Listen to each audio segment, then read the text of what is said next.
Hello guys, in this video I'm going to show you how to use filters on the Insta360 Go3 camera. So to do that, it's pretty simple. You just have to turn on your camera and go to the home screen. On the home screen, you have to swipe to the left, but be careful not to swipe from the middle of the screen, not to change the camera mode, but to swipe from the edge of the screen, right from here. And here you can set the filters by tapping on this icon. As you can see, it says none because I did not apply any filters yet. But if you scroll down on the left side, as you can see, there are multiple filters available. Low saturation, this is a cool tone filter, and you can see the description of any of these filters.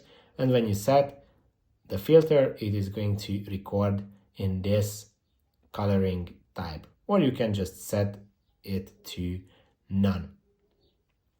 I hope this video was helpful for you. If it was, please consider sending a super thanks donation, and see you in the next one.